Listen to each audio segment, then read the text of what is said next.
Ethan was thrilled when he found the old apartment in downtown Chicago.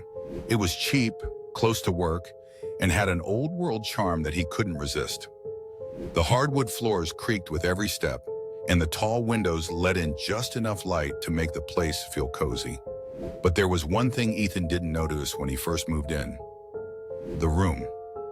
A week after settling in, Ethan decided to rearrange the furniture in his bedroom. As he shifted the dresser, he felt an odd draft. Frowning, he ran his hand along the wall and noticed a faint seam, a hidden door. Curiosity took over. He pushed on the panel, and to his surprise, it creaked open, revealing a narrow staircase leading down into darkness. "What the hell?" Ethan whispered. Armed with a flashlight, Ethan descended the stairs. The air grew colder with each step, and the smell of damp earth filled his lungs. At the bottom, he found a small room, empty, except for an old wooden chair and a dusty mirror hanging on the far wall.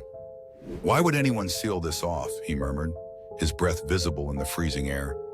But something about the room felt wrong.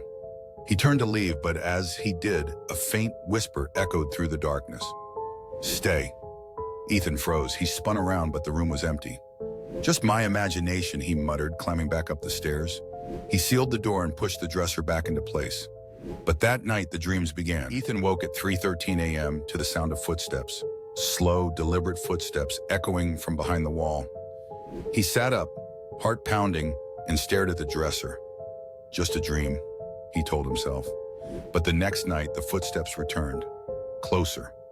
By the third night, the sound was coming from inside his room. Terrified, Ethan pushed the dresser away and yanked open the hidden door.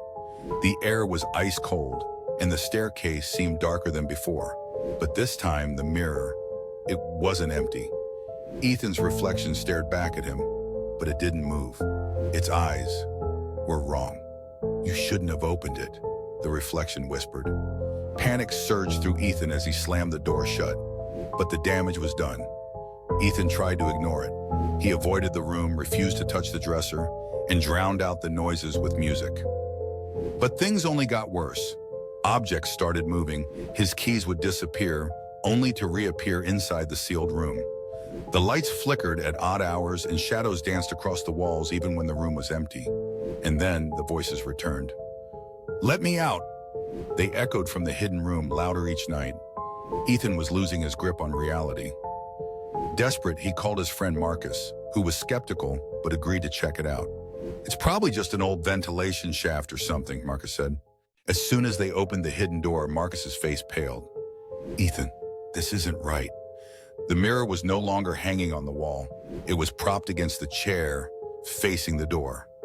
And this time there were two reflections. One was Ethan, the other, "That's not me," Ethan whispered. The reflection smirked. "Not yet." Marcus slammed the door shut, his hands trembling. "You need to leave, man, now."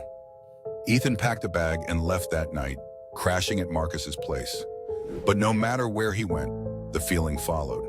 He'd wake up at 3:13 a.m. to hear footsteps in the hall. Shadows stretched unnaturally along the walls, and the whispers grew louder. "Come back. I'm waiting." Desperate, Ethan contacted a paranormal investigator. "The room, it's a portal," the investigator murmured after inspecting the apartment. "It's feeding off of you. The longer you stay connected to it, the stronger it gets." Ethan's blood ran cold. "What happens if I don't go back?" Ethan asked. The investigator's eyes darkened. "Then it'll come to you." Ethan's mind raced, but deep down he knew it was already happening. That night he woke up gasping for air. Cold sweat dripped down his forehead as the room grew colder. "Come back!" The voice was louder, echoing through the darkness. "You can't escape." Ethan clenched his jaw, determined to end it. "I have to go back."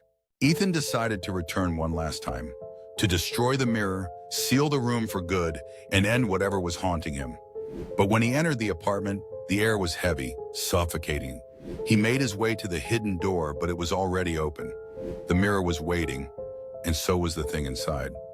"Welcome home." Ethan never came out. When Marcus went looking for him, he found the apartment empty, no sign of a struggle. But the mirror, it wasn't empty anymore. Ethan's reflection stared back, eyes hollow and pleading. "Help me." But Marcus didn't dare touch the mirror, because now there were two figures standing behind Ethan, and they were waiting. Marcus tried to leave, but the air grew colder. A chill ran down his spine as he turned back to the mirror. "Don't look," he whispered to himself, but curiosity was stronger. The reflection smiled. "Your turn."